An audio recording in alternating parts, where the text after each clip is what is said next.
200 guests watched my sister turn the tiny brass wheel on my daughter's handmade sculpture. 3 soft chimes rang through the ballroom. A blue shard of glass caught the light, and Celeste's smile vanished. For 1 second, she looked terrified. Then she threw the gift into the trash beside Talia's wheelchair and sneered. "Cheap things belong with cheap people." My mother nodded. "Your child needs to learn her place." I picked up the bent sculpture, helped Talia transfer into the passenger seat, secured her wheelchair in the back, and drove away. Before I closed the door, I looked at my sister and parents and said, "Tomorrow, you'll learn yours."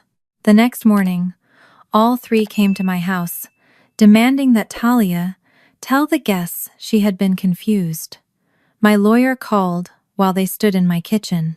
I put Dana on speaker, and her first words were, "Before anyone deletes another file, you need to listen carefully." Before I take you back to where this began, I hope you are doing well wherever you are listening, and please stay with us to the end and subscribe to the channel for more stories like this one. 6 weeks before my sister threw Talia's gift into the trash, I still believed the hardest battle in our lives was teaching my daughter's body to trust the floor again.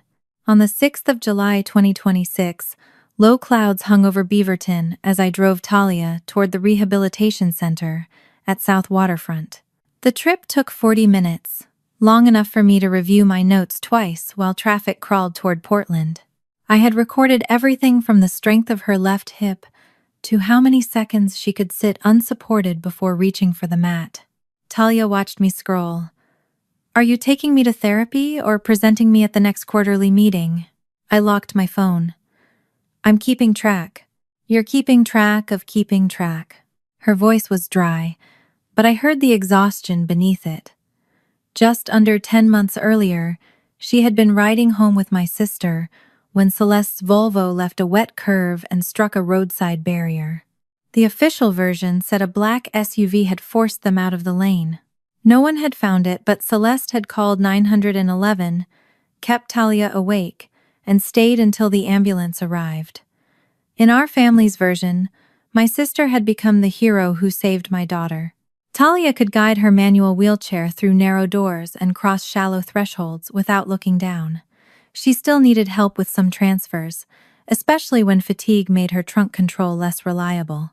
I had learned how to steady her without pulling, but not how to stop preparing to catch her before she asked. Dr. Helena Ortiz met us in an examination room overlooking the river. She reviewed Talia's latest strength tests, then repeated what she had explained before. The injury was incomplete at T11. Talia retained some sensation below the damaged area and could inconsistently activate muscles around her hips and thighs, but those facts did not form a promise. "So the signals are still getting through," I said. "Doesn't that make walking more likely?" "It makes further recovery possible," Dr. Ortiz replied. "Possible is not predictable." "What percentage would you give her?" "I would not give a 14-year-old's future a percentage no one can defend." I tried again. "Have patients with this level of function walked?" "Some have gained limited walking with braces or support. Some have not. Talia's goals must include independence and quality of life now, not only an outcome we cannot guarantee." Beside me, Talia picked at a loose thread on her sleeve. She had heard this conversation so often that she no longer needed to look at either of us. Renee Walsh began the session with seated balance and trunk activation. Talia reached across her body for weighted rings, corrected herself when her shoulder drifted, and muttered that every rehabilitation tool looked designed for preschoolers. Renee laughed, then asked Miles Keaton to take over the next activity while she checked another patient. Miles was a licensed physical therapist assistant who also coordinated the adaptive sports program. He crouched near Talia without touching her chair and asked, "What do you want to accomplish today?" I answered first. "We were hoping to try the standing frame again." Miles kept his attention on her. "Is that your goal?" Talia glanced toward the art table across the room. It held wire, thin brass, colored glass, and tools with adapted grips. "I want to get over there without Mom moving half my body for me." Miles nodded toward the transfer board beneath her cushion. "Then that's the work." I moved automatically, one hand reaching toward her waist. Miles did not stop me. He asked Talia, "Do you want your mom's hands on you yet?" "Not yet." The words were calm, but they landed harder than anger. I stepped back. Miles positioned the chair, locked the brakes, and stayed close enough to guard without taking over. Talia placed the board, shifted her weight, and moved across in small increments. Halfway through, her arm trembled. I nearly reached for her, but she paused, breathed, and finished with only Miles's hand hovering near her shoulder. When she settled onto the bench, her cheeks were flushed. She looked at me as if waiting for the celebration she knew I could not contain. I swallowed it. "How did that feel?" "Like I moved 6 feet and survived your silence," Miles smiled. "That counts as a successful session." Avery Chen texted while Talia examined the tools. "Are you coming back to art class in the fall? I saved the window seat, but I will trade it for your metal cutters." Talia read the message twice. Avery had not asked whether she could stand, whether the doctors were hopeful, or whether she was being brave. She had asked whether Talia was coming back. Before she could answer, a phone chimed across the room. 3 soft notes, evenly spaced. Talia stopped breathing. Both hands clamped around the edge of the bench, then reached instinctively for the rims of her wheelchair. Her eyes fixed not on the phone, but on the hand holding it. The man looked down at the blue light, washing across his fingers. "Talia," I said. She blinked, but the room seemed far away. "Turn it off." The man silenced the phone and apologized. Miles lowered himself into her line of sight, leaving space between them. "You heard 3 sounds," he said. Then you looked at his hand. Talia's jaw tightened. "It was nothing." "Maybe. I'm only telling you what I saw." He did not call it a memory, or ask what it meant. He waited until her breathing slowed, then asked whether she wanted to continue or return to her chair. Talia chose the chair, and completed the transfer back with more help than before. On the drive home, clouds darkened beneath the overpasses. A navigation screen in the next lane cast a blue glow through another car's window, and Talia turned her face away. Questions about the chimes, the light, and the black SUV crowded my mind. I gripped the wheel and held to what Miles had actually observed. A cream envelope was waiting in our mailbox. Celeste's company logo was embossed across the flap in silver. It was an invitation to the 10th anniversary gala she had been planning for months. Talia ran her thumb across the lettering. "Aunt Celeste stayed with me until the ambulance came." "She did. I should make her something for the gala. Something that moves." I looked at my daughter, at the chair she handled with such skill and still wished she did not need, and at the invitation from the woman our family credited with saving her life. Talia had no idea why 3 chimes could steal the air from her lungs. Miles did not yet know Celeste had been driving that night, and I still believed gratitude was the safest story we had. By the time we got home, the cream invitation had left a faint line across Talia's palm. She kept it on her lap while I lowered the chairlift from the Cayenne. The car was an older model I had owned before the accident. Savings had paid for the rotating seat and wheelchair lift afterward. The ramp to our front door had been installed 3 weeks after Talia came home from inpatient rehabilitation.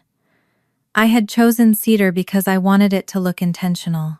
I had widened 2 doorways, lowered one section of the kitchen counter, moved her bedroom downstairs, and stored half my studio equipment so she could turn through the hall without scraping her knuckles. My 5-person architectural lighting studio and our savings had kept us stable, but long-term rehabilitation was already costing more than I could absorb indefinitely.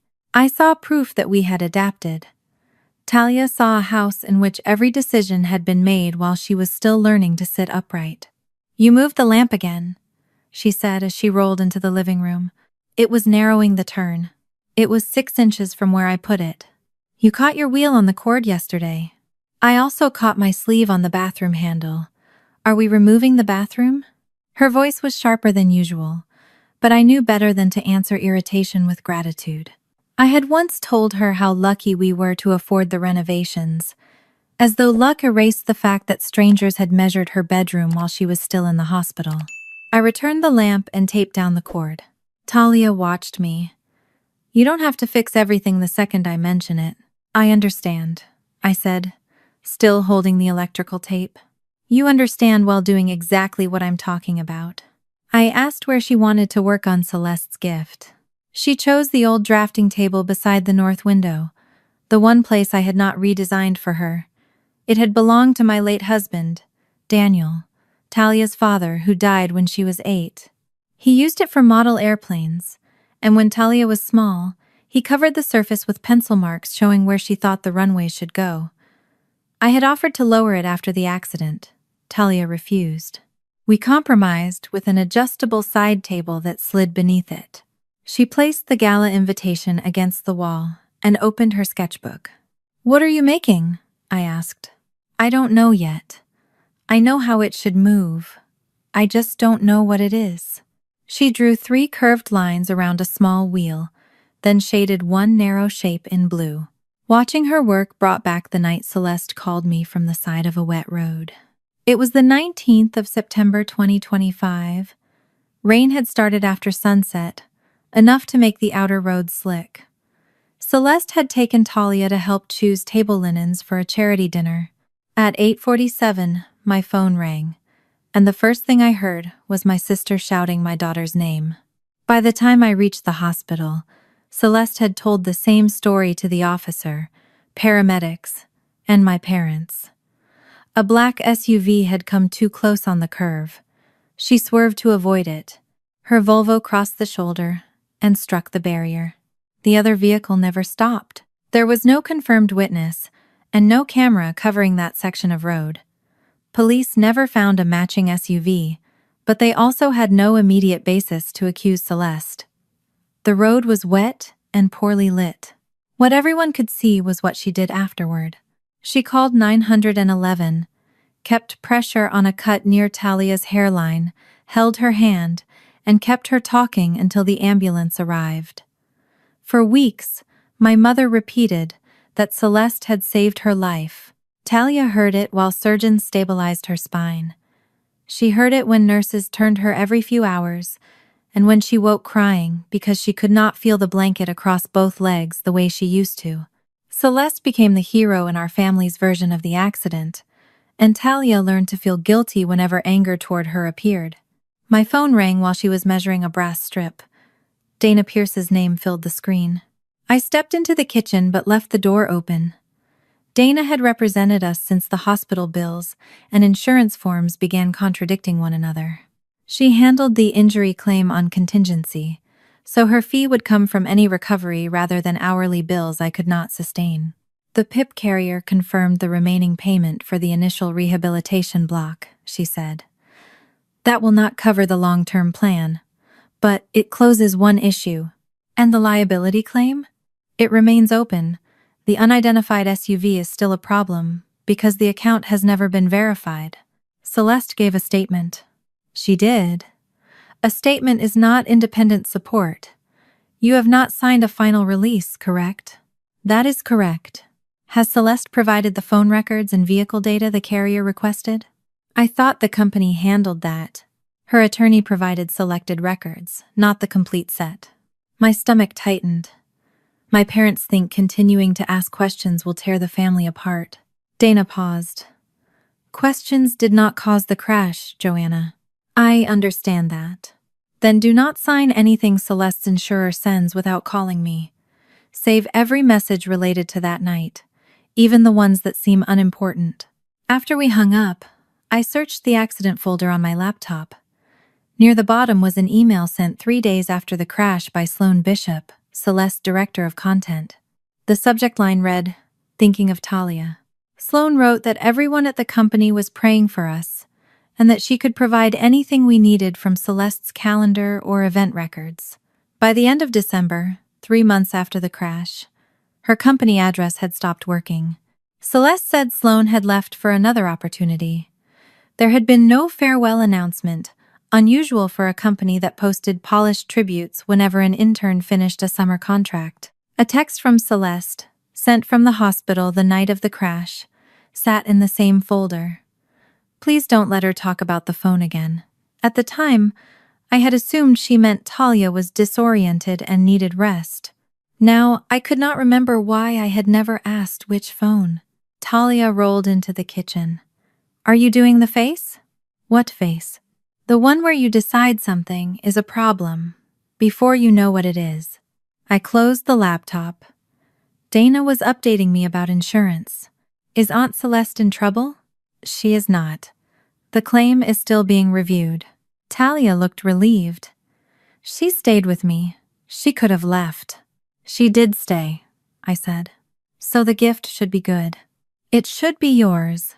Over the next several days, the shape emerged. Talia cut thin brass into a road-like curve, fixed a hand wheel to one side, and suspended a piece of blue glass above 3 narrow metal leaves. When the wheel turned, a small arm brushed the leaves in sequence. The first tones were dull and uneven. Talia adjusted the spacing until 3 soft chimes rang through the room. Her hands tired quickly. The injury had not damaged the nerves in her arms, but months in bed and long hours relearning transfers had taken strength from everywhere. She rested, flexed her fingers, then continued before I could offer help. What does it mean? I asked. Moving without pretending every direction is straight. That sounds like a title, she wrote, turning forward across the top of her sketch. Why 3 chimes? She turned the wheel again. I don't know. That rhythm keeps coming back. Marilyn arrived that afternoon carrying catalog pages from a jewelry store. She admired the sculpture for less than 5 seconds, then spread photographs of crystal bowls across the table. Your aunt will receive gifts from important clients, she said. We could put your name on something more appropriate. Talia kept polishing the brass. I'm making this. Handmade gifts can be misunderstood at formal events. By people who don't understand hands? My mother looked at me. Joanna, please say something. She answered you clearly. Arthur came in behind her and placed pastries on the counter. When I mentioned Dana's call, his mouth tightened. Don't let old questions ruin Celeste's night, he said. The accident has already taken enough. From whom? I asked. He looked away without answering. Celeste came by 2 days later to discuss accessible arrival arrangements. She spoke rapidly about photographers, timing, and approved family remarks. Her phone chimed once inside her handbag. Talia's shoulders lifted. Celeste pulled it out, silenced it immediately, and placed it face down. I realized I had seen her do that before. At the hospital, at my parents' house. Every time Talia entered a room, Celeste's phone went silent. That evening, Talia finished the mechanism.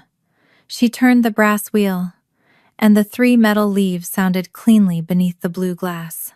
Her face changed. She was looking down, she said. I kept my voice steady. Who was looking down? Talia stared at the wheel until it stopped. I don't know, she whispered. I'm not sure. For 3 days after Talia said someone had been looking down, I waited for her to say more. She did not. I kept every question behind my teeth. I told myself I was respecting her uncertainty, but the truth was less noble. I was afraid that if I asked too directly, she would retreat. I was also afraid that if she answered, the safest version of our family would begin to collapse. At the rehabilitation center, Renee positioned Talia on the edge of a padded table and asked her to reach for a foam block near her left hip. Talia shifted her weight, caught herself with one hand, and moved the block into a basket. Again, Renee said. Talia repeated the movement until her shoulder trembled. I watched the muscles beneath her shirt, as if determination could make them work faster. I had learned the vocabulary of rehabilitation so thoroughly that I could no longer watch my daughter without translating her into measurements. Trunk control, hip activation, weight tolerance, fatigue. Miles adjusted the height of the support frame near the parallel bars. You decide when you're ready to try standing. Talia looked at the straps, then at me. Is she allowed to breathe while I do it? I'm breathing, I said. You're breathing like you're waiting for a bomb technician. Renee hid a smile as she helped secure Talia's knees and hips. Miles stood on the other side, following Renee's instructions. Neither touched Talia without warning her first. When they raised her into the standing frame, Talia's face tightened. Her knees did not lock evenly. Her right leg drifted inward, and most of her weight settled through the support straps instead of her feet. "What do you notice?" Renee asked. "Everything above my waist is filing a complaint. Anything below?" Talia closed her eyes. For several seconds, nothing changed. Then she looked down at her left foot. "Pressure," she said. "Maybe." "Where?" "Under the heel. Or where I think the heel is." Dr. Ortiz had stepped into the gym to observe. She moved closer, but did not celebrate. "That is worth documenting," she said. "It is not a promise. Sensation can be inconsistent, especially with fatigue." I nodded too quickly. "But it means the signal is there. It means Talia reported pressure today. We respect the information without forcing it to predict the future." Talia glanced at me. She had heard the warning beneath the doctor's words even if I pretended not to. Over the next week, she practiced the same sequence. Sitting balance, weight shifting, hip activation, supported standing. Some days her left heel registered pressure, other days it did not. On Tuesday, she could tighten one thigh for less than a second. On Thursday, she could not reproduce it at all. I recorded every attempt in a color-coded spreadsheet until Talia looked over my shoulder. "Yellow means inconsistent?" she asked. "It does. That is a very organized way to say failure." I closed the laptop, but only after saving the file. The first voluntary movement came on a humid Friday afternoon. Renee asked Talia to draw her smallest toe inward.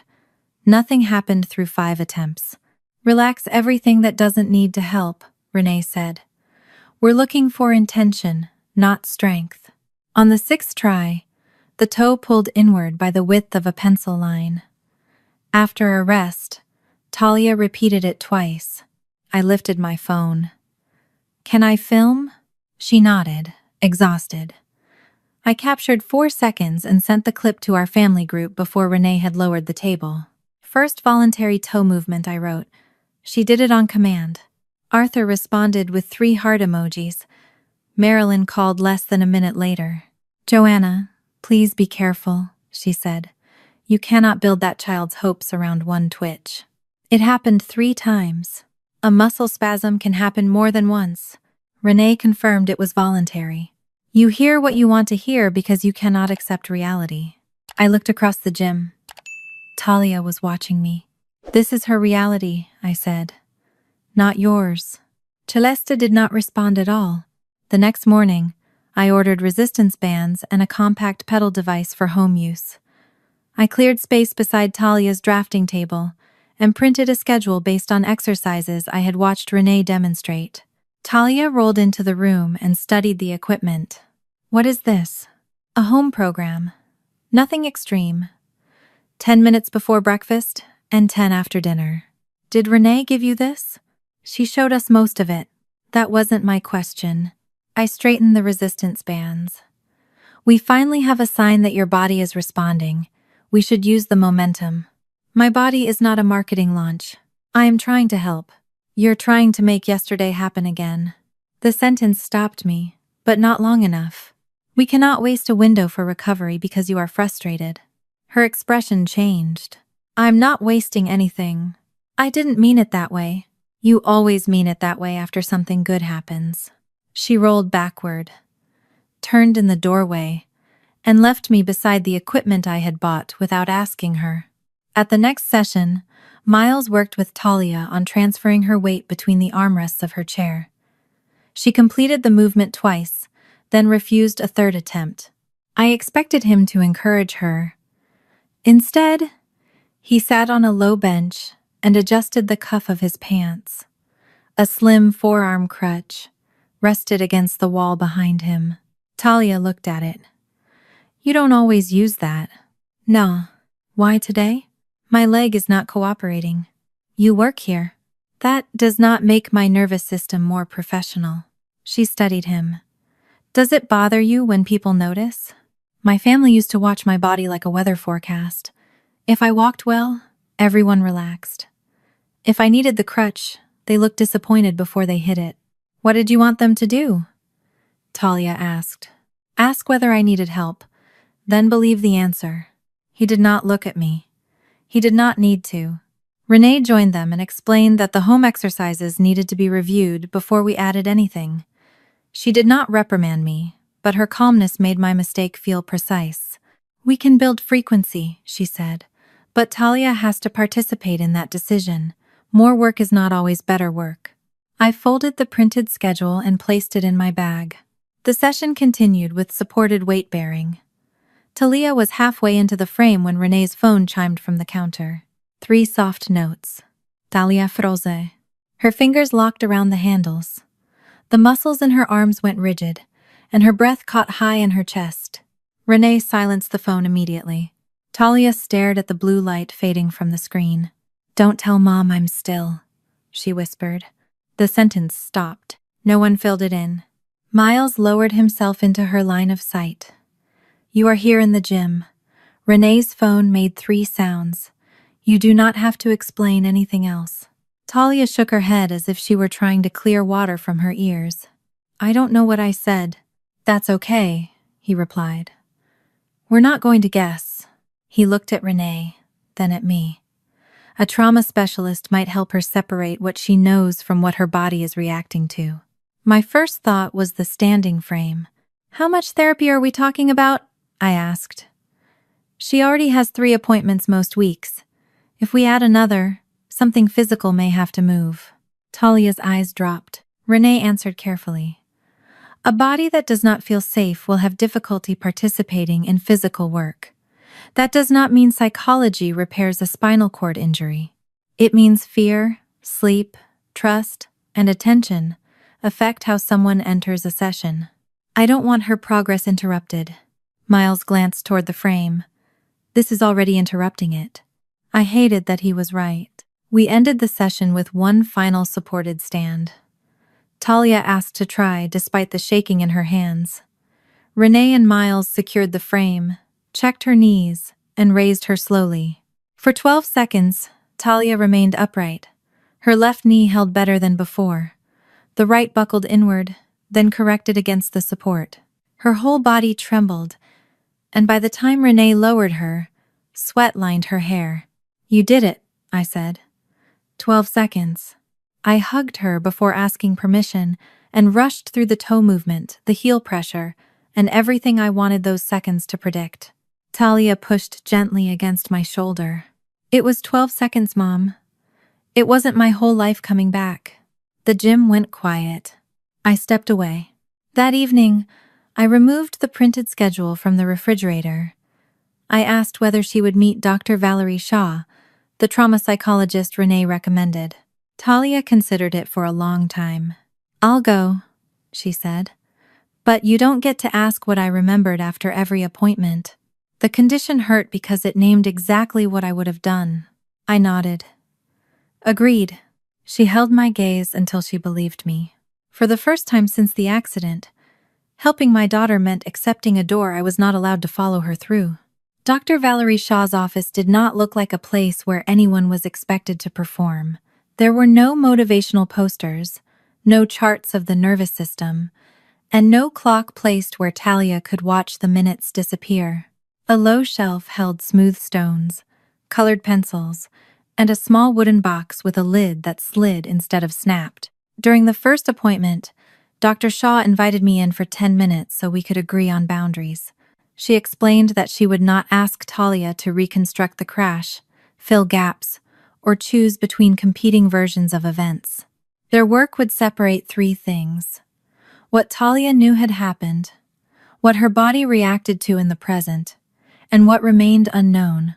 Talia decides what leaves this room, she said. If I believe there is an immediate safety concern, I will tell both of you. Otherwise, I will share only what she authorizes. Talia looked at me. And Mom doesn't get a summary in the parking lot. I understand, I said. She kept looking until I added, "I will not ask." Keeping that promise was harder than making it. After each session, I drove home with questions pressing against the back of my teeth. Talia would stare through the passenger window or talk about Avery's plan to repaint the art room stools. I answered whatever subject she chose and never asked whether she had remembered the person looking down. A week later, Talia allowed Dr. Shaw to invite me in for the last few minutes. On a sheet of paper, Dr. Shaw had drawn 3 columns. In the first, Talia had written things she felt certain about. The seat belt had pulled hard across her chest. The road had been wet. Celeste's perfume had smelled stronger inside the warm car. There had been blue light reflected in the windshield. In the second column were present-day reactions. 3 soft chimes made her hands lock. Blue light in a dark car made her turn away. Watching someone lower their eyes toward a phone made her chest tighten before she understood why. The final column was headed, "Not finished." Beneath it, Talia had written, "Don't tell your mom I'm still." Nothing followed. "I don't know the last word," she said. "Sometimes I think I do, but then I hear everyone telling me I was drugged and confused." Dr. Shaw did not correct her or offer a possibility. Then the honest version is that the sentence ends there for now. Questions crowded in, whether Celeste had said it, whether the car was moving, and what my sister had wanted hidden. I folded my hands in my lap and asked none of them. Talia noticed the effort. "You can breathe." "I am breathing." Not in a convincing way. For the first time in days, she smiled. The gala was 2 weeks away when an event coordinator named Janelle emailed asking for a 10-second video of turning forward. She needed its dimensions, weight, and handling instructions so the stage crew could prepare a secure display table. Talia placed the sculpture on her accessible work surface and recorded the clip herself. She showed the brass wheel, the curved metal road, the blue glass, and the 3 suspended leaves. At the end, she turned the handle once so the chime sounded. She sent it to the group address Janelle provided. Celeste and Marilyn were copied. Celeste replied, in less than 4 minutes. "The piece is thoughtful, but the sound elements will interfere with the program audio. Please remove the 3 metal leaves. The blue glass also clashes with the stage palette. Clear crystal would photograph better." Talia read the message twice. "It's 10 inches tall. Is it going to overpower her ballroom?" She may be thinking about the cameras. She is always thinking about the cameras. Before I could answer, Marilyn called me privately. "Please have her change it," she said. "The chimes are childish, and the blue glass looks harsh." "You watched the preview?" Celeste forwarded it. She already wrote the same thing. "Then you know this is not only my opinion." Their coordination was too fast and too exact. I asked why 3 quiet notes mattered so much. "They do not matter," Marilyn said. "That is the point. There is no reason to make a formal evening revolve around a child's odd fixation. It is her artwork. It is Celeste's event." I looked toward the studio. Talia was tightening the same screw she had already checked twice. "Those are not the same thing," I said. That afternoon, Celeste called with another concern. The main photography platform, she explained, was narrow. She suggested Talia remain beside the first row while the rest of us stood behind her for the family photograph. "So her wheelchair will not be in the picture," I said. "So no one gets hurt trying to maneuver around equipment." "Talia can maneuver her own chair." Celeste's voice cooled. "Joanna, not every accommodation is an insult." "Then widen the frame. There are sponsors, lighting marks, and a fixed schedule. You run an event company. Solve it." She ended the call without saying goodbye. Arthur came by that evening with a small toolkit for Talia, though he had not asked what she needed. He found me at the kitchen counter reading Celeste's email again. "You are turning every detail into evidence," he said. "I am noticing that your wife and Celeste both panicked over the same 3 notes." "No one panicked." "Then why demand that Talia remove them?" He looked toward the closed studio door. "Some memories are safer unfinished." The sentence settled between us. For whom? I asked. Arthur's face tightened. For people who still have to live with what happened. Talia lives with it every day. He picked up his keys. Do not make the gala a courtroom. I did not stop him when he left. At rehabilitation the next morning, Talia worked at an accessible bench instead of the standing frame. Renee had approved a session focused on trunk control, reach, and sustained use of the adaptive rotary tool. Miles guarded her posture while she shaped a tiny brass collar that would keep the wheel from slipping. Your aunt still wants the chimes removed? He asked. Talia nodded. She thinks sound has a dress code. Miles did not laugh as quickly as I expected. Do you want to change them? No. Then, do you still want to go? She kept the tool against the metal until the edge was smooth. Yes. You are allowed to change your mind at the door, in the hallway, or halfway through the speech. I know. Knowing and believing are different. Talia switched off the tool. If I stop going into every room where someone might be uncomfortable, I will end up with no rooms. Miles nodded once. Then make sure the decision is yours. Not a challenge you think you have to win. She fitted the brass collar into place. The wheel turned cleanly, without wobbling. No one had moved her hands. No one had counted repetitions. She tested it twice, then stopped because she was satisfied, not because a timer told her to. At home, she packed turning forward herself. She lined a shallow box with foam, cut a channel for the wheel, and tied 2 cloth handles so it could rest securely across her lap. She refused my offer to carry it at the gala. If it is my gift, I bring it in. I watched her wheel the packed sculpture through the hall without touching either wall. She looked stronger than she had a month earlier, but strength no longer felt like a straight line toward walking. It looked like deciding what belonged on her lap, what entered a room with her, and who was allowed to alter it. That night, I found her beside the north window, the invitation propped against the finished box. Rain tapped softly against the glass. Mom, she said, if I never walk, will you still know what to hope for? The answer should have come immediately.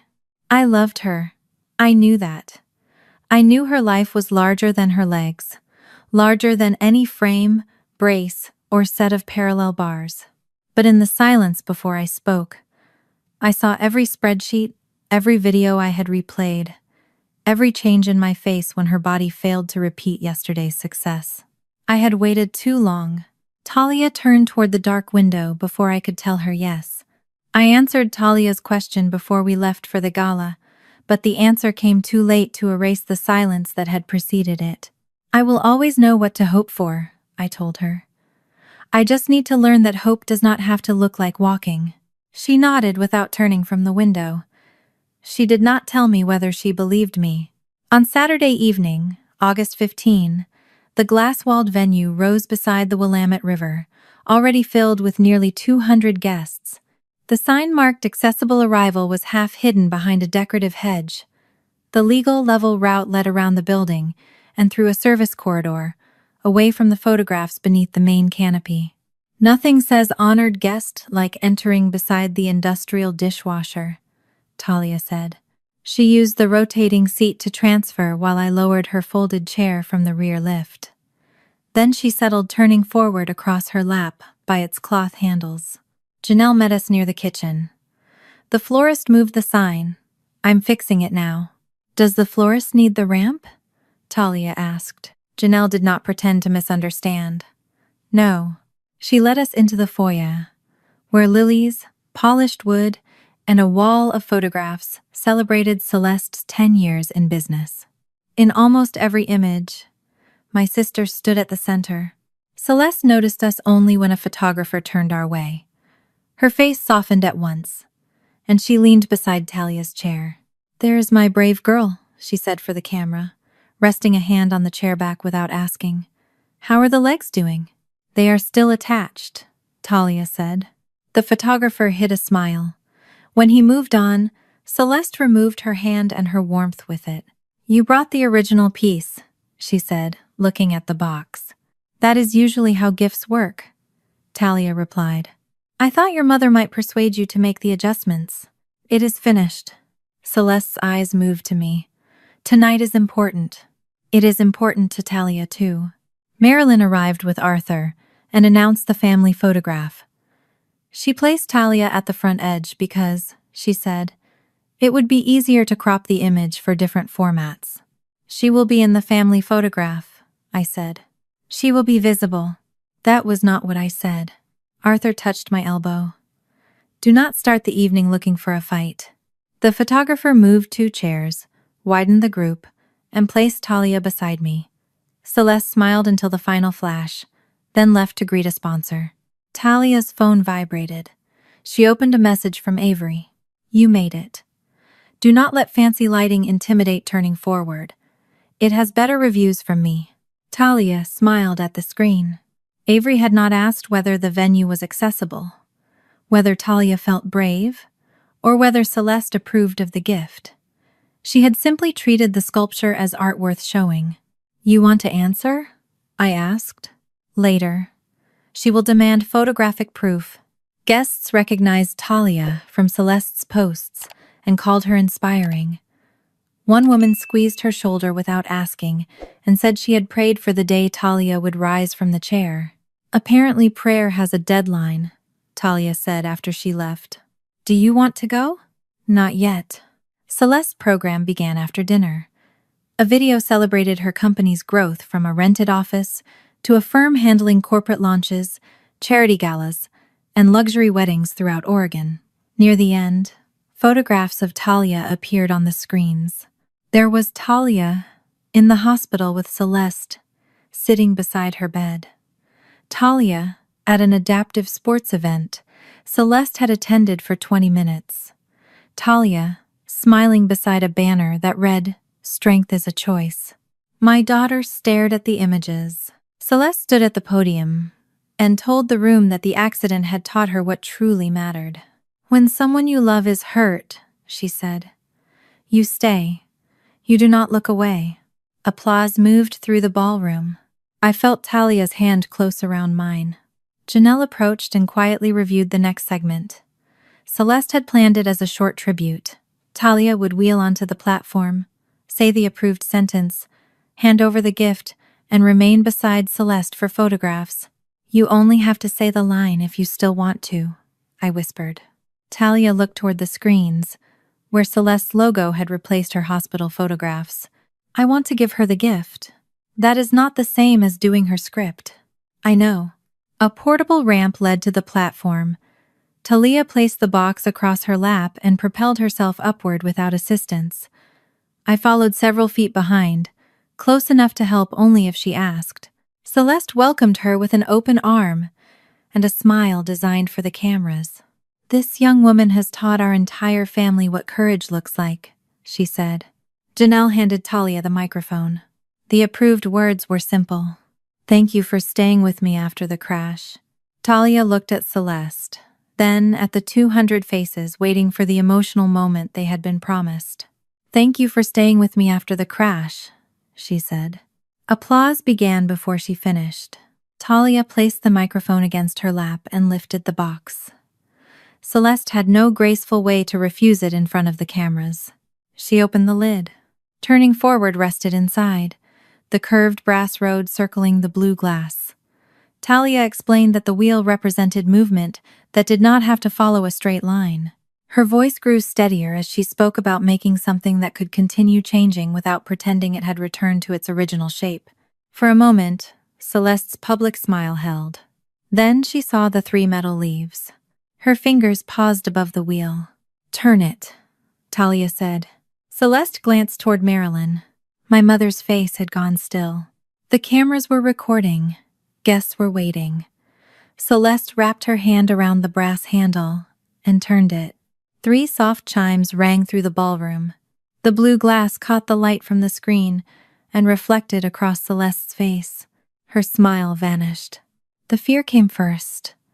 I saw it in the sudden widening of her eyes, in the way her grip crushed the edge of the box, and in the silence that followed long after the last note faded. Celeste leaned toward Talia. What do you remember? She whispered. Talia looked at her hand on the wheel. That sound was in the car, she said into the microphone resting near her lap. You were looking down. A murmur moved through the room. Celeste tore the sculpture from the box. One brass edge caught against the foam and bent. She looked toward the nearest camera, then toward the guests whose attention had shifted from Talia to her. Her fear hardened into contempt. She carried turning forward to the black service receptacle at the far edge of the platform and dropped it inside.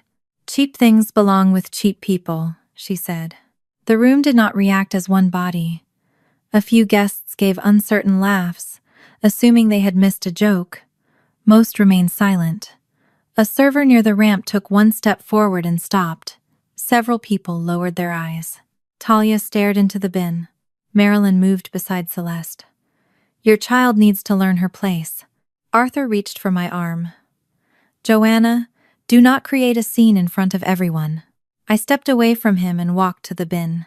The blue glass had not shattered, but the brass rod was bent inward. I lifted the sculpture carefully and placed it back in its box. I did not take the microphone. I did not explain the accident or demand that the guests choose sides. Celeste had already shown them who she was when fear took control of her. I knelt beside Talia. Do you want to leave? Her face had gone pale. She nodded. I stood and looked at my sister and parents. Tomorrow, you'll learn yours. Talia wheeled down the ramp under her own power. I carried the damaged sculpture behind her. Inside the Cayenne, she used the rotating seat to transfer, while I secured her wheelchair with the lift system. Neither of us spoke until we had crossed the river. Then Talia looked at me. Was she scared of me? I kept both hands on the wheel. She was scared of what you might remember. The following morning, Celeste arrived at my house with Marilyn and Arthur. They stood in my kitchen, insisting Talia tell the guests she had been confused by the lights and noise. My phone rang before I answered them. Dana Pierce's name appeared on the screen. I placed the call on speaker. Before anyone deletes another file, Dana said, you need to listen carefully. Across the kitchen, all 3 members of my family went white. Dana's voice filled my kitchen while Celeste, Marilyn, and Arthur stood across from me in clothes that still looked chosen for public appearances. Talia was in the hallway behind the half-closed studio door. I could not see her, but I knew she was listening. Dana, what exactly have you done? Celeste asked. I sent preservation demands this morning, Dana replied. Talia provided new information in front of witnesses last night, and your reaction raised reasonable questions about evidence related to an open bodily injury claim. Celeste folded her arms. A frightened child said something vague after hearing a sound. That is not evidence. I did not call it evidence. I called it new information that makes destruction of potentially relevant material unacceptable. Dana had sent the demands to Celeste, her company attorney, the insurer, the Volvo's leasing company, and the media provider. Arthur gripped a chair. Does that mean you can take her phone? No, Dana said. The letters require preservation. They do not let me open a device or collect private accounts. If the parties refuse to cooperate, I will seek the records through a civil action and lawful discovery. Marilyn looked at me as though I had already summoned police to the house. You are doing this because Celeste lost her temper at a party. I am doing it because she asked my daughter what she remembered before she threw her work into a trash can. That proves nothing. It proves she was afraid of the question. Celeste's face tightened. If a draft was deleted months ago, the cloud would not still keep it, would it? The kitchen went silent. Dana answered carefully. I did not say anything about a draft. Celeste glanced at Marilyn. It lasted less than a second, but it was long enough. I was speaking generally, she said. My company deletes unfinished material all the time. Then your attorneys can identify the retention system and respond through the proper channel, Dana replied. Marilyn stepped toward my phone. This is exactly what I feared. You are taking a traumatized child's confused memory and turning it into a weapon against your sister. Behind the studio door, something scraped lightly across the floor. I lowered my voice. Talia, is not a weapon. You are letting that lawyer build a case out of every sound she hears and every nightmare she has." Dana interrupted before I could answer. "Mrs. Barlow, Talia's memory is a lead. It is not the deciding proof, and no responsible investigator should treat it as one. Any conclusion must come from records that can be independently verified." Arthur looked relieved. "Then let us handle this privately. Celeste can apologize for the gala." The insurance matter became a formal claim when the accident and medical bills were reported, Dana said. "Keeping Joanna uninformed does not make it private. Official records destroy people," Arthur said too quickly. "Even when no one intended harm." I thought of his warning that some memories were safer unfinished.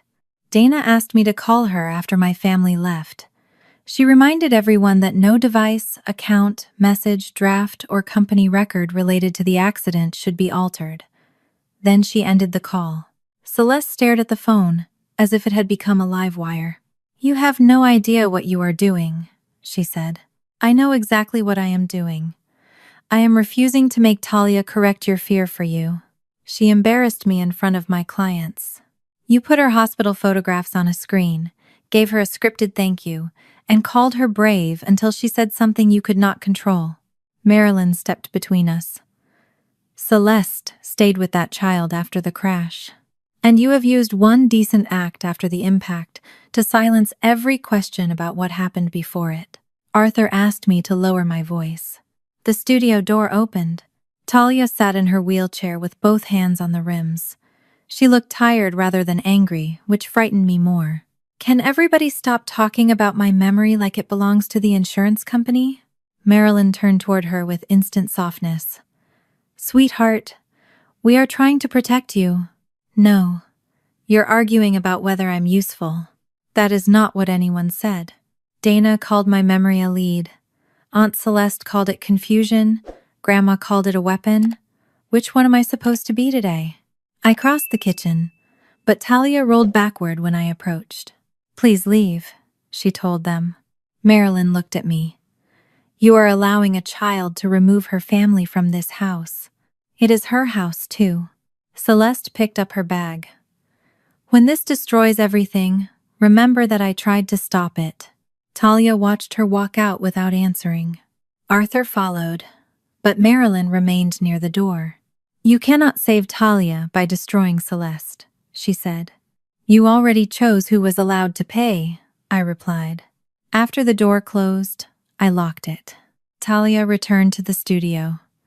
Turning Forward lay on the drafting table, its brass rod bent where Celeste had pulled it from the box. The blue glass remained intact, but one metal leaf had twisted away from the others. I wanted to begin repairing it immediately. Instead, I opened the rehabilitation calendar on my phone. "You have Renee tomorrow," I said. "We can keep the session light. It might help to stay in routine." Talia did not look at me. "I'm not going. You do not have to use the standing frame. You could work on transfers or seated balance."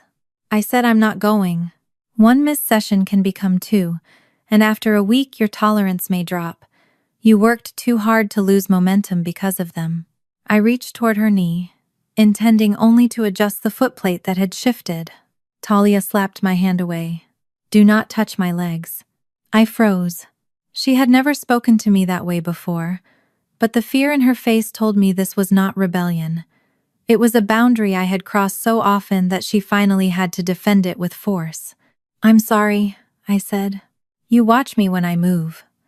They watch me when I remember something useful. What happens when I'm just here?" The question stripped away every explanation I had prepared. I sat on the low stool beside the drafting table, keeping enough distance that she would not feel surrounded. "I have been telling myself that I was fighting for your future," I said.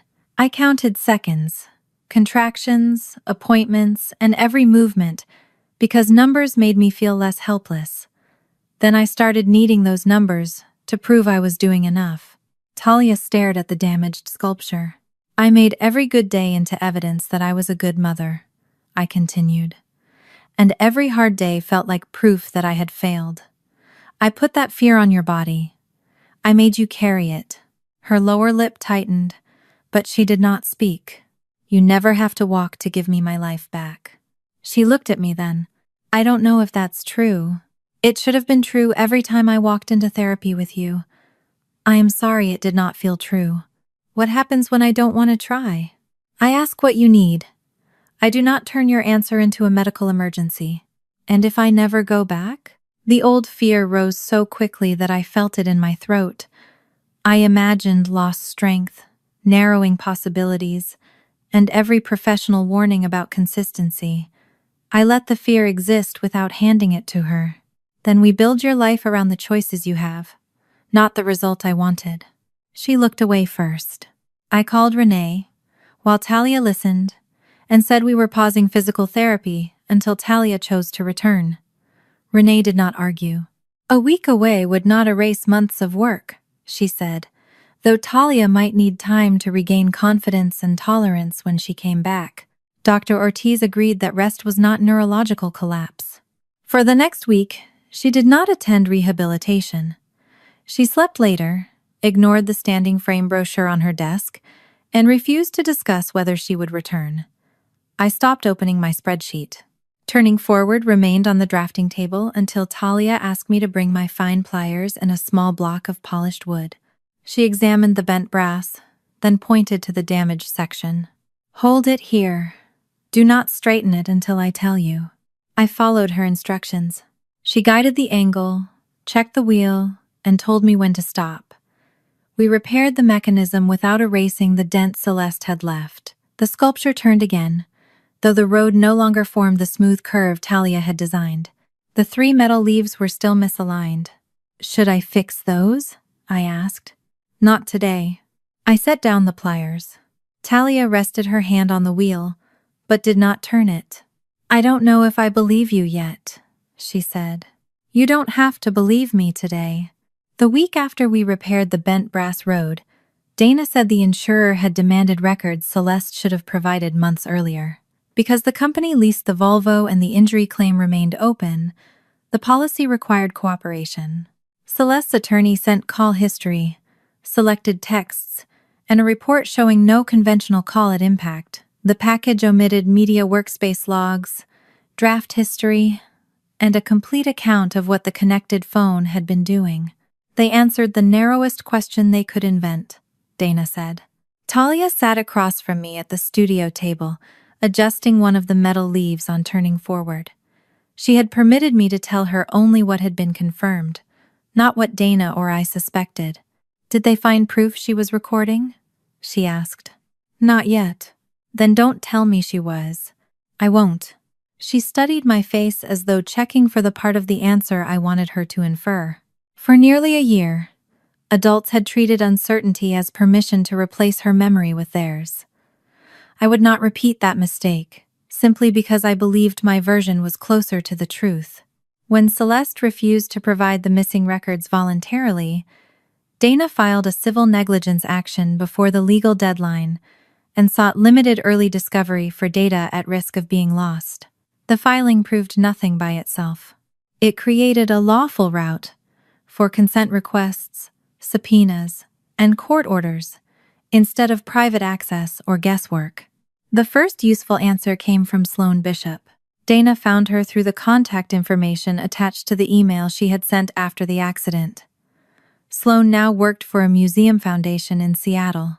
She agreed to speak only after Dana clarified that she was not being accused of wrongdoing. I joined their video call from my office. Sloan appeared in a plain room with white shelves behind her. She looked younger than I remembered, and far more tired. I wondered when someone would ask about the workspace, she said. Dana did not ask whether Sloan had kept a secret copy. She asked how Celeste's company handled sponsor previews. Sloan explained that sponsor previews passed through a cloud workspace that automatically created a low-quality proxy with a timestamp, account identifier, and verification code. Deleting the visible folder did not necessarily erase the provider's system copy. Did you save anything personally? Dana asked. No. That would have violated my agreement. I only know where the system may have kept it. Why did you leave? Sloan hesitated. 3 days after the crash, Celeste asked me to confirm there had been no sponsor content created that evening. I told her I could not confirm something without checking the logs. Her mother had already accessed the workspace and removed the temporary folder. Celeste said the accident had changed everyone, and that loyalty mattered more than procedure. What did you do? I refused to sign the statement she drafted. 6 weeks later, she removed me from client work. By the 3rd month after the crash, my position was eliminated. I remembered Celeste describing Sloane's departure as an exciting new opportunity. Even then, she had turned removal into a prettier story. Sloane gave Dana the provider's name, the workspace structure, and the terminology needed to request the right records. She did not tell us what the proxy contained because she had never seen the final system copy. That distinction mattered to Talia. "Sloane knows where something might be," she said after I explained the call. "She doesn't know what it proves." That is correct. And Grandma deleting a folder doesn't prove what was inside. Also correct. Talia nodded. "Tell me when they know, not while everyone is guessing." The lawful request to the provider took weeks. During that time, Talia remained away from physical rehabilitation. She met with Dr. Shaw, worked in the studio, and began preparing to return to school art class. The morning of her first class, Talia told me Avery's mother was driving. "Her car has room for the chair," she said before I could ask. "You can speak to her. You cannot come into the classroom." "I am going to art class, Mom. Not crossing the Arctic alone." Avery arrived complaining that someone had used the good metal cutters on cardboard. She asked before helping lift the folded chair into the car. I stayed on the porch and, for the next 2 hours, did not call the school or drive past the building.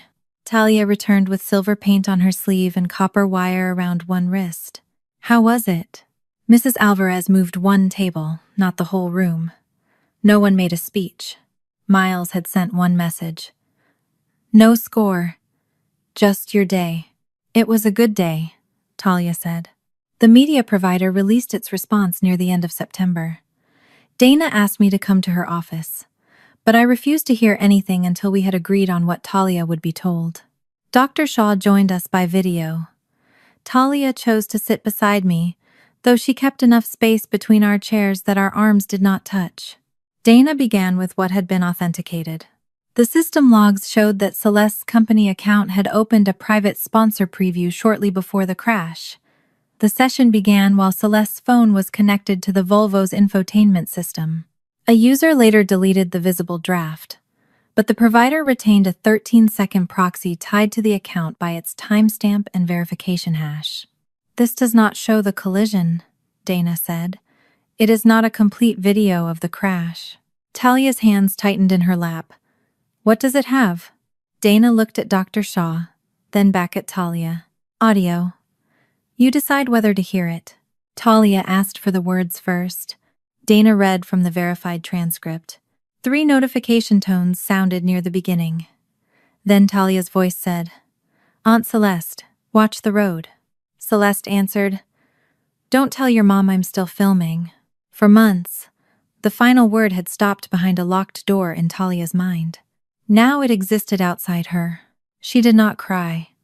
She looked down at her hands as if waiting for them to become someone else's. "I remembered it," she said. "Yes," Dr. Shaw replied. "That sentence matches the recording. My body remembered it before I did. It reacted to something real. That does not mean every feeling is a complete record, but this part has now been independently verified." Talia turned to me. "They kept telling me I was confused. I wanted to say I had always believed her, but that would have been another pretty version. I had believed the possibility of her memory. I had also allowed my family's certainty to occupy the space where her uncertainty should have been protected. I should have defended your right not to know yet," I said. "Instead, I let them fill in the blank for you," Dana continued, only after Talia asked her to. The Volvo's infotainment log confirmed that Celeste's phone was connected during the relevant period. The event data recorder supplied speed and braking timing. Lane safety and telematics records, read beside roadway photographs and vehicle damage, showed a gradual drift followed by late braking and a sharp correction. The reconstruction specialist could not prove that no black SUV had existed anywhere nearby.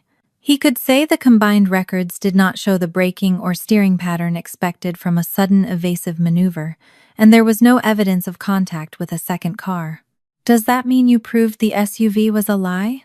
Talia asked. "Not by itself," Dana said.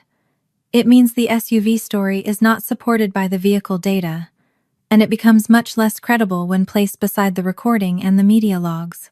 The administrative history contained another entry. The morning after the crash, someone at Celeste's office created a temporary user profile in Marilyn's name. That profile entered the media workspace and deleted the sponsor folder. My mother later admitted Celeste had created the access and asked her to remove the folder. Marilyn still claimed she believed she was protecting a traumatized daughter from a meaningless work file. Arthur's part was quieter. An adjuster's follow-up letter sent to Celeste's attorney summarized the investigator's preliminary concern that no objective evidence supported a second vehicle. Celeste showed Arthur a copy. He kept what he knew from me, and later admitted he feared I would turn uncertainty into blame. All three had decided what I was allowed to know. More importantly, they had decided what Talia was allowed to trust. When the meeting ended, Dana walked us to the elevator. "We proved the phone was not put away, and we have a strong basis to challenge the SUV account," she said. "That is significant. It is not the same as having won every legal question." Talia pressed the elevator button herself. "I don't need you to tell me we won," she said. "I needed to know I wasn't making it up." The doors opened. For the first time since the crash, she entered the elevator without looking at me to confirm which version of her own memory she was permitted to carry. The insurer scheduled Celeste's examination under oath in a conference room on the 9th floor of its downtown office. Because our civil claim was already pending, Marilyn and Arthur agreed to give separate recorded sworn statements in the same room later that day. It was not a courtroom, but a court reporter would preserve every answer. By written agreement, Dana could attend, submit authenticated exhibits, and raise objections while the insurer's lawyer conducted the questioning. Talia was not required to attend or testify that day. Her earlier account had already been preserved separately, and Dr. Shaw had made clear that no one would question her through a live reaction. The parties allowed her to watch selected portions from a private room down the hall. She could mute the feed, leave, or stop at any time. Before we separated, I asked whether she wanted me to stay with her. "No," she said. "I need to hear what they say when they think I'm not in the room." I nodded and followed Dana inside.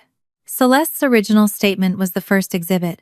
She had said her phone was stored in her handbag before she entered the wet curve and that a black SUV moved into her lane, forcing the Volvo toward the barrier. The insurer's lawyer placed the authenticated media log beside it. Celeste's company account had opened a private sponsor preview less than 2 minutes before the crash. The 13-second proxy contained Talia warning her to watch the road, and Celeste telling her not to tell me she was still filming. "My phone could have started the preview automatically," Celeste said. "Could the system record and upload that preview without a user opening the workspace and activating the session?" Celeste's attorney objected to the wording, then allowed her to answer. "I don't know every technical detail. You had used the platform for years. My staff handled most uploads. Sloan Bishop said you personally controlled private sponsor previews." Sloan was a disgruntled employee. The lawyer pointed to the provider's verification. "The account activity does not depend on Miss Bishop's opinion." Celeste looked at me. "Sponsors expected immediate updates.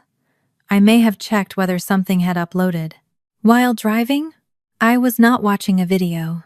The next exhibit combined the event data recorder's speed and braking information with lane safety records, telematics, roadway photographs, and vehicle damage. The reconstruction specialist explained that no device could show precisely where Celeste's eyes had been each second. Nor could he prove that no black SUV had existed anywhere nearby. What the records showed was gradual drift, late braking, and a sharp correction after the Volvo had already begun leaving its path. That pattern did not support the sudden, evasive maneuver in Celeste's statement. Celeste stared at the report. "I only looked down for," she began. Her attorney shifted beside her. Celeste lifted her head. "I was checking the road." The insurer's lawyer waited. "You looked down to check the road?" "I checked the navigation display. I needed to see the curve." "Your prior statement said the phone was in your handbag and that you knew the road." Celeste's breathing changed. "It was 1 second," she said. "Maybe less." The room remained still long enough for her to hear what she had admitted. "1 second does not mean I caused the accident," she added. The specialist said the exact duration was not the only issue. The active media session, the audio, the connected phone, the vehicle movement, the late braking, and the false claim that the phone had been put away all supported distraction as the most reasonable explanation. When the sworn questioning paused, the insurer's lawyer asked whether I wanted to clarify one point for the claim record. "You did the right thing after the impact," I told Celeste. "You called 911 and kept Talia awake." Her eyes filled. "I saved her life. You helped her after the crash. That does not erase the choice you made before it. I never wanted her hurt. You kept filming while she asked you to watch the road." Celeste lowered her eyes. Her examination ended without an apology. Marilyn entered after a short recess. The administrative log showed that a temporary profile had been created in her name from a computer in Celeste's office the morning after the crash. That profile entered the media workspace and deleted the sponsor folder. "Did Celeste create that access for you?" the insurer's lawyer asked. "Yes." "Did she ask you to delete the folder?" "Yes." "Did she tell you what it contained?" "She said it was an unfinished work file, recorded during the drive." "Did you listen to it?" "No." "Then why delete it?" "To protect my family." "Which member?" Marilyn's mouth tightened. Celeste was barely functioning from guilt. Talia was in surgery. Joanna could hardly stand. I believed removing one file would prevent more pain. "You did not know the file was meaningless." "I knew Celeste had made a mistake. I did not know 1 second would destroy a child's life." The lawyer allowed me a brief response after her examination. 1 second did not make you create an account and delete a folder," I said. "You chose that afterward. I was trying to keep us together. You kept Celeste's story together. The rest of us had to live inside it." Arthur's statement was quieter. The insurer showed him the adjuster's follow-up letter that Celeste's attorney had received after the preliminary site review. It said there was no objective evidence supporting a second vehicle and requested additional proof. "Celeste showed you this letter?" the lawyer asked. "Yes." "Did you tell Joanna or her attorney?" "No." "Why not?" "I thought the investigator might be wrong." "Then why keep the concern from them?" Arthur pressed his palms together. "Joanna was already losing everything. I thought if blame entered the family there would be no way back." He had feared the family breaking apart, so he had allowed Talia to doubt herself alone. The court reporter marked the final exhibit, and the insurer's lawyer ended the last sworn statement. Under the parties' prior agreement, everyone remained for a brief recorded claim conference about contact boundaries and next steps. No one was under oath during that portion, and Talia was free to enter or stay away. A few minutes later, Dr. Shaw opened the door. Talia rolled in beside her. Celeste rose halfway, then sat when Talia raised one hand. "I only want to say something," Talia said. Her voice shook, and she paused before continuing. "You kept telling me I remembered it wrong, because that was easier for you." Marilyn began to cry. "Sweetheart, we thought you were protecting yourself from something frightening." "No. You were protecting Aunt Celeste from me." Arthur looked down. Celeste's hands moved forward, then stopped on the table. "I never meant for this to happen." Talia looked at her. "But you meant to make me doubt it." Celeste had no answer. Talia turned toward Dana. "I don't want any of them contacting me directly." Dana clarified that this meant calls, messages, visits, and contact through other relatives. Talia said yes. "You cannot cut off your grandparents over one terrible decision," Marilyn said. It wasn't one decision. You kept choosing it. Talia turned her chair and left with Dr. Shaw. The insurer would reassess liability, and our civil case would continue. Any state agency reviewing the false report or deletion of records would make its own decision. No one was arrested that day, and no judge declared that justice was complete. The gala video had already circulated among event planners because dozens of guests had recorded Celeste throwing Turning Forward away. Several clients paused contracts. Her business partners required her to step back from direct operations while they reviewed the company's exposure. The firm did not collapse in an afternoon, and Celeste did not lose everything at once. Dana warned me that any settlement for Talia's future care would still require medical projections, insurance analysis, negotiation, and court review because she was a minor. Money could support therapy, equipment, transportation, and accessibility. It could not return the year she had spent apologizing for a memory other people needed her to forget. I found Talia near the elevators with Dr. Shaw, looking through the glass wall at the river. Ready to go home? I asked. She nodded, then looked at me. I want to go back next week, but you wait outside. There was a time when I would have asked what exercise she wanted to try, or whether 1 week was too soon. Okay, I said. The following Tuesday, I drove Talia back to the rehabilitation center and waited outside. I parked beside the same entrance I had used for nearly a year, lowered her wheelchair with the lift, and followed her as far as the reception desk. Renee met us there with a tablet under one arm. Miles stood several feet behind her, holding the door to the therapy wing open without waving Talia forward. I'll be in the hallway, I said. Talia adjusted one foot on the plate. Not by the glass. The gym doors had narrow windows. I had watched through them before when she asked for privacy, convincing myself that technically, staying outside was the same as letting go. I won't look in. She nodded and rolled through the doorway. I sat beneath a framed photograph of Mount Hood, while weights shifted, wheels moved, and voices rose faintly on the other side of the wall. Every sound tempted me to create a picture. A metal bar clinked, and I imagined her knee buckling. Someone laughed, and I wondered whether it was Talia. When a timer sounded, my hand moved toward the notebook in my bag before I remembered there was nothing I had been asked to record. 40 minutes later, Renee opened the door. Talia wants 10 more minutes, she said. Is she all right? She is working. The old version of me would have asked what that meant. Instead, I remained in the chair. When Talia came out, sweat darkened the hair near her temples. She looked tired but not defeated. What did you do? I asked. She gave me a warning look. I corrected myself. How did it feel? Her expression softened. Unsteady. Better after the first few minutes. That answer gave me less information than a number, and more information than any spreadsheet had. During the weeks she had been away, some of her endurance had dropped. Renee and Dr. Ortiz repeated her strength and balance assessments, then adjusted the plan around the goal Talia chose for herself. She did not write "walk normally" or "leave the wheelchair."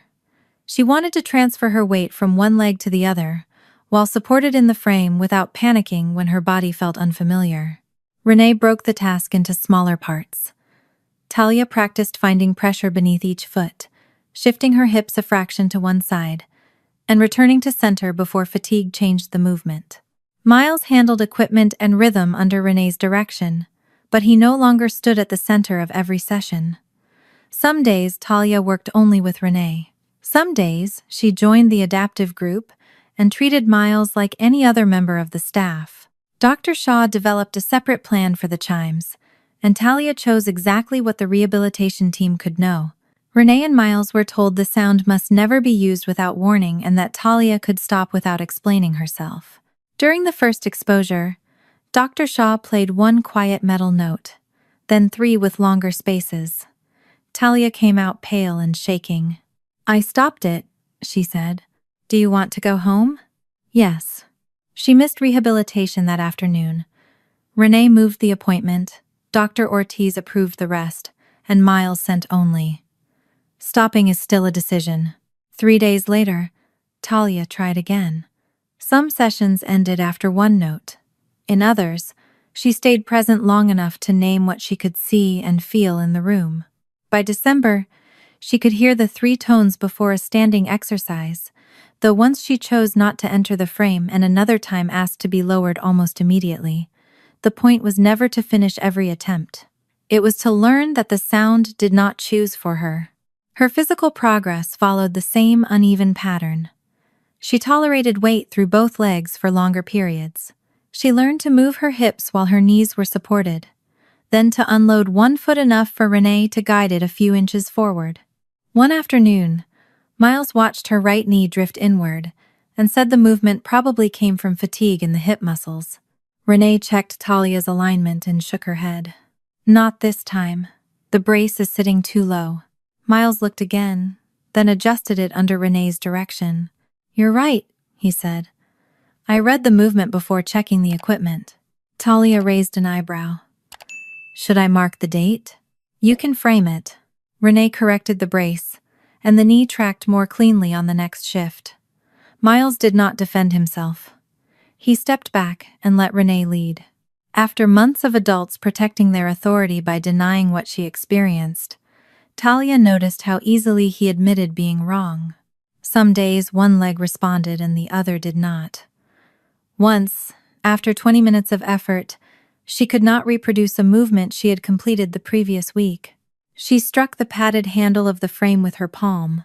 I hate that yesterday gets to disappear. Renee did not tell her to stay positive. It happened yesterday, she said. Today is giving us different information. Talia looked toward the floor. That sounds like something my mom would put in a spreadsheet. When she told me about the session, I felt the old impulse to compare dates and search for a pattern. Instead, I asked, how did it feel when it wouldn't happen? Like my body changed the rules without telling me. Do you want to go back tomorrow? Yes, I'm still mad though. You can be both. By January, the movement in the frame had become more deliberate. With braces stabilizing her knees and ankles, Talia could shift her weight onto one side and help initiate the other leg forward.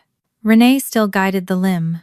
Her arms carried too much of her weight through the parallel bars, and every attempt cost more energy than the small distance suggested.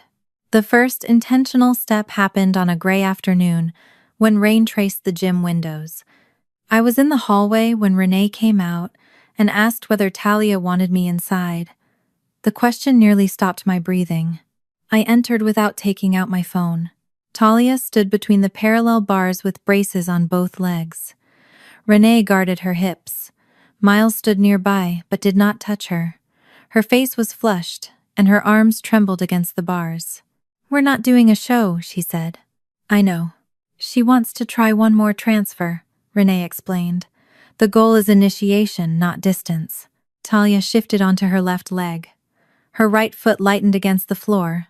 For several seconds, nothing moved. Then her hip turned, her knee released against the brace, and the foot slid forward under Renee's guidance. It was not independent walking.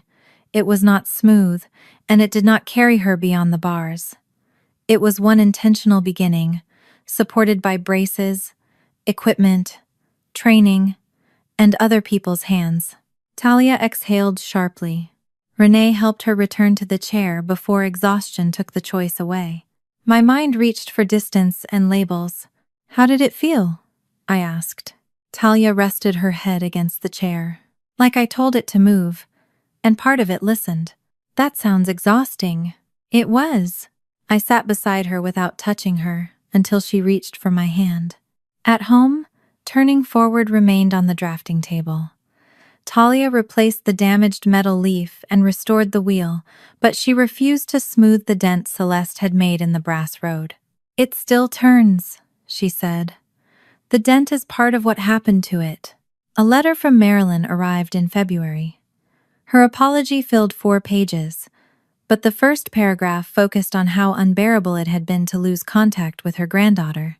Talia read only the opening lines before returning the letter to its envelope. She's sorry she lost me, she said. That's not the same as being sorry for what she did. She placed it unopened in the bottom drawer. Arthur sent a shorter message, asking whether he could quietly attend one rehabilitation session. Talia typed her own reply. No, therapy is not where you get to prove something to me. She did not ask me to soften it. In March, Mrs. Alvarez invited Talia to display Turning Forward at the school's spring art exhibition. The original announcement draft described her as the courageous young artist who refused to let a wheelchair define her. Talia deleted the sentence. I'll show the piece, she told the teacher, but not if you say I beat my wheelchair. I still use it every day. Don't make it the bad guy. Mrs. Alvarez rewrote the program around the sculpture's design, materials, and movement. The exhibition space included a short, clear path between the display wall and the place where Talia's wheelchair would rest. By then, she could take several highly supported movements in controlled sessions, but she had never done so at school or in front of an audience. She studied the floor plan and looked at me. I might walk to the piece, she said. Or I might not. Both are allowed. No one announces it, no posters, no countdown, and no telling people they should stay for something special. I won't tell anyone. She folded the floor plan and placed it beside Turning Forward. At the exhibition, I decide. This time, I did not ask her to decide early so I could prepare. By April 2027, 19 months had passed since the crash, and Talia still used her wheelchair at school, in crowded places, and anywhere the distance demanded more energy than her body could safely give. She could stand with braces and a walker under controlled conditions. On stronger days, she could initiate several supported steps before her legs began to tremble. On other days, the signal between intention and movement arrived late or not at all. We no longer called one kind of day progress and the other failure. Several weeks before the spring exhibition, the principal civil settlement was approved. Celeste's automobile insurer covered a substantial share of Talia's projected rehabilitation, equipment, transportation, and accessibility needs, and Celeste contributed through the agreement. Structured payments would continue over time, while the separate agency review remained open. Dana explained the court-approved arrangement at our kitchen table, speaking directly to Talia. This money is not compensation for becoming a different person, she said. It is financial responsibility for costs that should never have rested entirely on your mother. Talia signed the acknowledgments appropriate for her age. I completed the remaining documents as her legal guardian. There was no moment when the check arrived, and grief became justice. Money could help pay for braces, therapy, chair repairs, and a home that worked with Talia instead of against her. It could not return the months she had spent wondering whether her own mind had betrayed her. The authorities were still reviewing the false report and the deletion of the media folder. Dana warned us that those decisions followed a separate process and might take much longer than the civil case. Talia did not ask for updates unless something required her participation. Celeste had lost several high-profile contracts after the gala recordings circulated among clients. Her business partners removed her from direct operations while the company restructured. She was not bankrupt, and her life had not vanished overnight. She simply no longer controlled every room through the version of herself she presented there. Marilyn sent letters through Dana because she was not permitted to contact Talia directly. Arthur sent none after Talia rejected his request to attend rehabilitation. Their silence sometimes hurt her. It never made her reconsider the boundary. They miss having access to me, she said once. That doesn't mean they understand me. She did not follow news about Celeste's company or search for the names of clients who had left. When strangers online praised her for destroying her aunt's reputation, Talia closed the screen. I made a sculpture, she told me. What happened to her business came from what she did, not from me. The spring exhibition opened on a Friday evening in the school arts building. Mrs. Alvarez had arranged the room so every display could be approached from a seated position. Turning Forward stood on a low pedestal near the center, placed at the eye level of someone using a wheelchair. The dent in the brass rode remained visible beneath the gallery lights. Talia had repaired the wheel and replaced the twisted leaf, but she had refused to polish away the damage Celeste caused. The curved road no longer looked flawless. It still moved. Avery stood beside the pedestal, explaining the mechanism to two students from the ceramics class. The wheel drives this small arm underneath, she said. The spacing matters because each metal leaf has to sound separately. Talia changed the final angle after the brass got bent, and it made the movement less predictable. She did not mention the accident, rehabilitation, or courage. She spoke about balance, tension, sound, and design. Talia listened from several feet away with a small smile. "You approve?" I asked. She called my first version over-engineered. Was it? Completely. Near the rear wall, Renee spoke quietly with Dr. Ortiz. Miles stood beside them using his forearm crutch. They had come as invited guests, not as a treatment team preparing a demonstration. No one had been told whether Talia planned to walk. Her braces were hidden beneath loose trousers, and the walker waited folded behind a display screen. Her wheelchair remained where it belonged beneath her, not removed from sight to make the possibility of standing appear more dramatic. As the room filled, several guests approached, turning forward. Some turned the handle after reading the card that explained the mechanism. 3 chimes rang again and again through the gallery. Each time, I looked at Talia without meaning to. Sometimes, her fingers tightened briefly around her rims. Once she closed her eyes and breathed through the sound. She never left the room. The chimes still belonged to the night of the crash. Healing had not erased that connection. It had given her the power to decide what happened after she heard them. Halfway through the evening, Talia rolled toward me. "I'm going to try." I kept my face still. "What do you need?" "Bring the walker." Renee checks the braces. Miles stays near the right side, but he doesn't touch me unless Renee tells him to. "And me?" She looked toward turning forward. "Stand beside the pedestal, not in front of it." I followed every instruction exactly. Mrs. Alvarez quietly cleared the short path without announcing why. Avery redirected several guests toward another display. No one dimmed the lights or called for attention. Renee knelt beside Talia and checked each strap. Miles unfolded the walker and locked it into position. He stepped back when Renee finished, leaving the center of the space open. Talia transferred from her wheelchair to a stable bench with minimal help. She rested there while Renee positioned her feet, then pulled herself upward through the walker. Her arms shook immediately. The braces held her knees, but they did not make standing effortless. Her shoulders rose with each breath, and the muscles along her jaw tightened as she waited for her balance to settle. I stood beside the sculpture where she had told me to stand.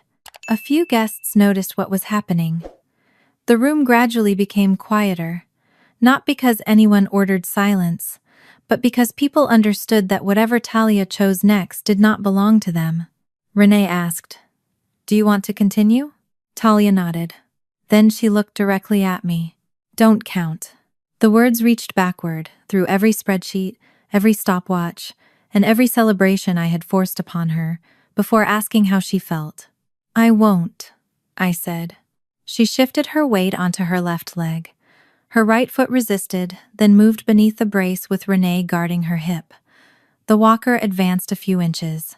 Her first step was uneven. The second required a long pause. Her arms trembled harder, and Miles moved close enough to catch her without placing his hands on her body. Talia breathed through her teeth and shifted again. One foot moved, then the other. The distance between her wheelchair and turning forward was short enough that most people could cross it without noticing. For Talia, every movement required balance, concentration, equipment, and trust in a body that did not always answer in the same way twice. Her right knee drifted inward. Renee corrected the brace with one hand and asked whether she wanted to stop. "Not yet," Talia said. She moved again. I did not count. I watched her face instead. I saw effort gather around her eyes. I saw fear arrive when one foot dragged, then ease when the walker held. I saw her decide that difficulty was not the same as danger. After several imperfect steps, she reached the pedestal. Her hands were rigid around the walker. Sweat shone along her forehead, and her breathing had become shallow. Turning forward stood within reach. Talia looked at it, then at the empty distance remaining beside the display. She could have attempted another step. Everyone in the room would have understood why. Instead, she said, "I'm done." Renee nodded immediately. Miles brought the wheelchair forward only after Talia signaled to him. He positioned it behind her, then stepped away. Renee guarded the transfer while Talia lowered herself, shifted her weight, and returned to the chair with only the help she requested. The room stayed quiet while Avery covered her mouth. Mrs. Alvarez wiped her eyes, and Dr. Ortiz smiled without moving closer. The silence gave Talia room to breathe.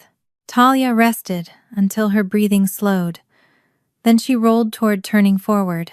The brass handle was level with her hand. She wrapped her fingers around it and turned. The hidden arm moved beneath the sculpture. The first metal leaf sounded, followed by the second and the third. 3 soft chimes traveled through the gallery. Talia's shoulders tightened, and for 1 second the wet road and blue light returned to her face. She kept her hand on the wheel until the mechanism stopped, then turned it again more slowly, choosing the speed of each note. I moved beside her. She looked up at me, her face exhausted and calm. I did not tell her she had come back. She had never disappeared. I did not tell her the steps proved anything about the rest of her life. "I'm here," I said. She nodded. "I know." When the exhibition ended, Miles remained near the pedestal speaking with Renee. He did not follow us to the exit or turn Talia's steps into a victory that belonged to him. Avery walked with us as far as the front doors, still arguing that the original wheel had been unnecessarily complicated. Talia insisted the mechanism had needed complexity before she understood what it was meant to do. Outside, the April air was cool and damp. The pavement reflected the building lights, but no rain had begun. Talia placed both hands on her rims and moved toward the parking lot. I walked beside her without pushing, matching the speed she chose. She did not leave the chair behind. She left behind the belief that there was only one way to move forward.